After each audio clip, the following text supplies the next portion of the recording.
Paule Pachter, President and CEO of Long Island Cares and the Harry Chapin Regional Food Bank, and welcome back to another episode of Breaking Bread, sponsored by CardWorks. So for all your financial needs right here on Long Island, visit cardworks.com. They are very supportive of us, and we in turn are supported to them.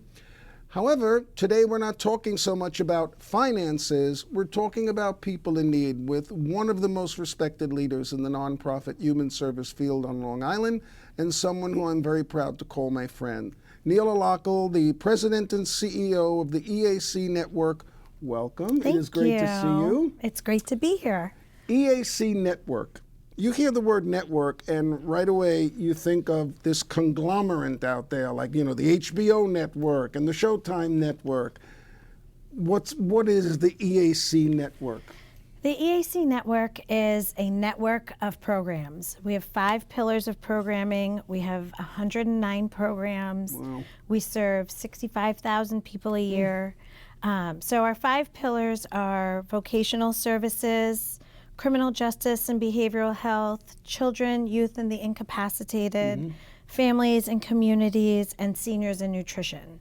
So we work with people across the lifespan, and we provide services to people who are very vulnerable, who are in need, and communities in need. And so a lot of our clients come to us for some of our pillars, people come to us because they're involved in one system or another, whether it's DSS, whether it's the criminal justice system, and we work with them to really empower them to find a better path, to really find a path that works for them, find something that gives them fulfillment and goals, and really helps to address or mitigate some of the negative effects of having been involved in any of the other systems. And then some of our programs people can just show up for and participate in, and so it is a large network of services, for sure. Well, 65,000 people. I mean, there's some villages that don't have 65,000 people living in them.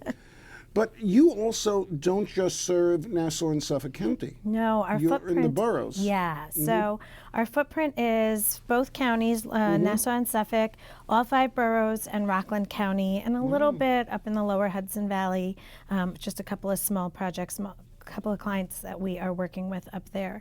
But really, about 50% of our programs lies in the city, and that's within our criminal justice and behavioral health bucket, although we do that work here on Long Island as well. So overseeing an organization with so many locations and 109 programs, I think you said, how do you and your leadership staff, how do you manage all that? I mean, are you traveling from the city to Long Island to Rockland County? Yeah, we get around. That's very important.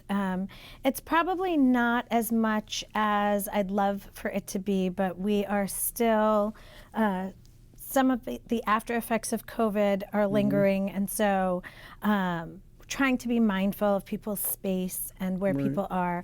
But yeah, so we get around, but we also, quite frankly, have amazing leadership teams, right? So we have our senior executive team, and we're really focused on the big picture and how our programming is relevant to what's happening in our community right now, and what we need to do and where we need to go. But we have amazing divisional and senior directors who oversee the various program buckets, and then there's another, we have program directors who really focus on getting the programs operational.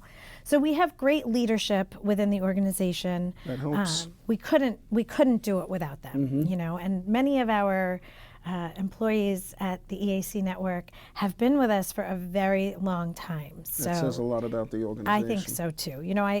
It'll be 2 years in April, and one of the things that has been really striking to me has been people's commitment to the agency and to the clients, to the communities that we're serving. They have real long-lasting relationships with clients, with our partners in the work, and so that's pretty amazing, actually. And you also work with a very vulnerable populations such as those coming out of the criminal justice system who are often misunderstood, not trusted. People fear, they did time in prison, I don't want them in my neighborhood, nothing like that. But you also work with seniors, and I know because we've partnered with you on the Meals on Wheels program, and we're always happy to do stuff like that. When you look at all the programs and all the different populations you serve, what are some of the challenges you're facing with right now in terms of providing quality services? So in terms of, I would start actually with the clients, right? Mm-hmm. So I think their challenges really start some of the process, right? So I think many people are still suffering. Obviously, we're still coming out of the pandemic. So the after effects of that. So people are really suffering with their own mental health, with their own substance use issues, with employment issues, facing inflation, how, now taking a cab ride somewhere or getting on a subway, these expenses all add up. So it's making it harder for our clients, I think, to access services. From an organizational perspective, I think we are facing the indirect effect that they are affected by. But for us, we're also seeing just more need, right? And the need that we're seeing also requires that we go out, right? We can't just sit here and wait for people to come to us. How do we make sure that we are making sure that clients who need access to our programs can get to us? How can we make sure that we can bring these services? How can we ensure that the clients that we are serving know that we are here and that we are as geographically widespread as we are so that they can get to us? And then, of course, the common answer that we all have, which is resources, right? Yeah. Where's the money? Sure. And I am reminded of it every minute of every day that everything costs money. Right. And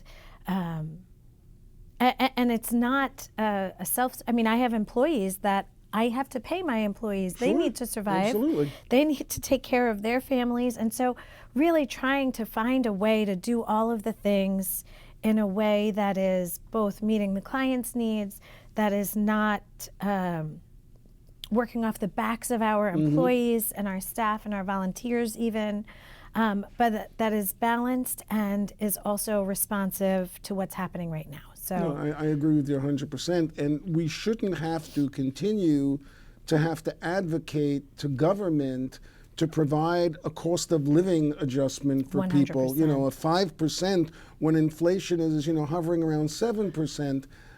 Our staff are just as important as any other corporation out there. You have, your organization's been around for over 100 years? No, we're over 50 years. Over 50 years. Wow. Yeah. That's a lot. Yeah. What are some of your, give me, one or two of your best accomplishments since you've been there? That you're most proud of? So I would say, this is a little selfish, okay, but one thing I'm fine with that. We moved our headquarters. So the location that we were in when I first got there, we had been in that location for many years. Clinton Street in Hempstead, Clinton Street in Hempstead, and it was a really not the greatest building to visit. It was really terrible. Like just even the facilities itself, just it couldn't get repaired, right?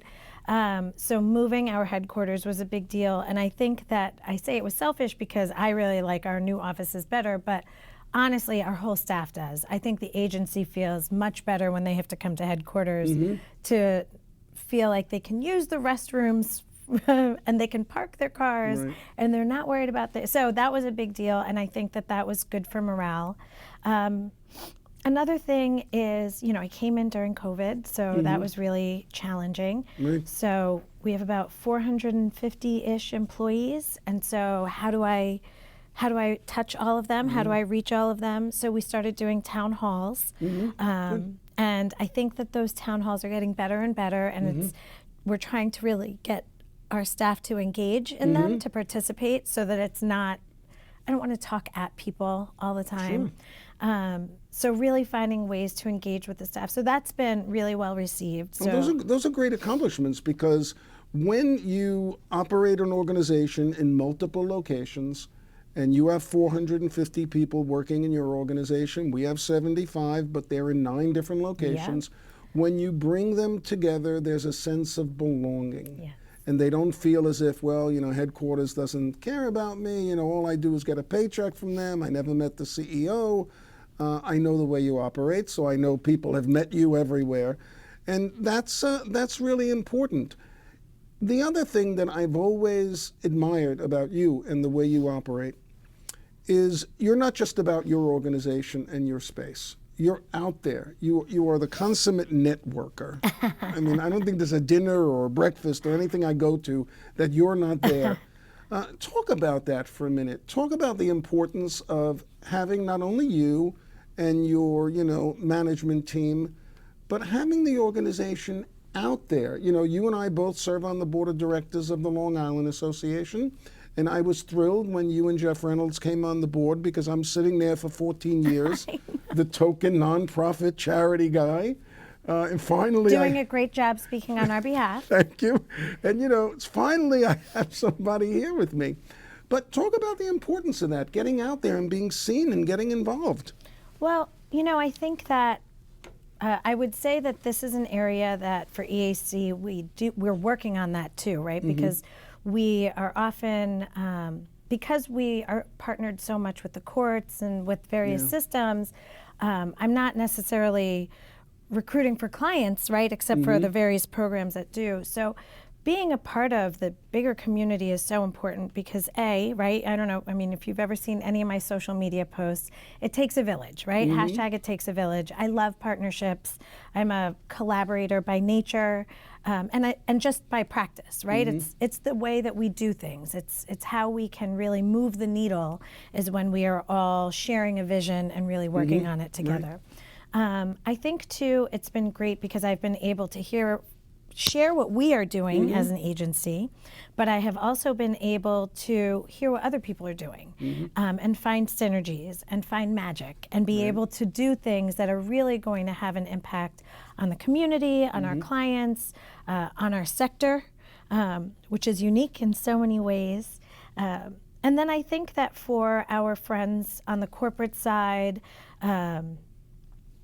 it's important for everybody to understand and hear the issues and to see who is doing the work and to recognize that we are facing similar challenges.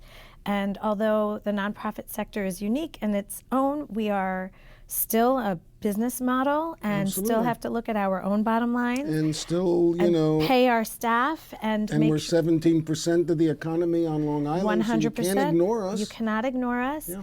We are employing a lot of people. We are taking care of a lot of people at a much reduced cost than it would be to the state or to the government if it fell to the government. Absolutely. So we're much more efficient. So I think our voice in all different settings is important.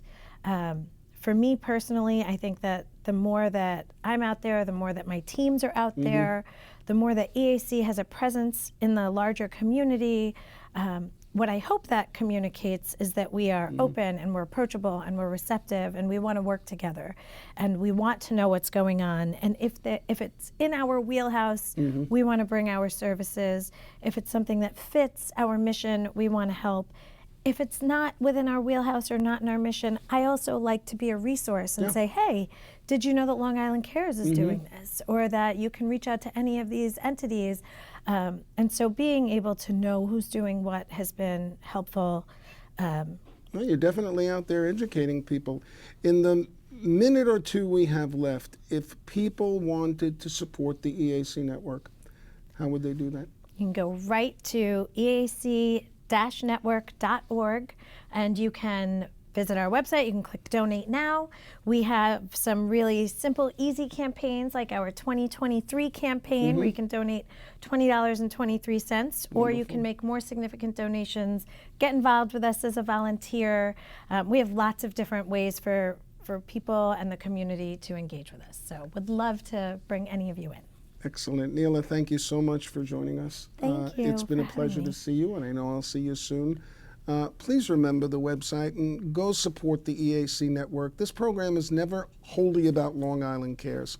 We're part of a broader network of nonprofit human service organizations that are feeding hundreds of thousands of people, serving hundreds of thousands of people, dealing with numerous issues. We want to once again thank Neela Lockel, the President and CEO of the EAC Network, for joining us.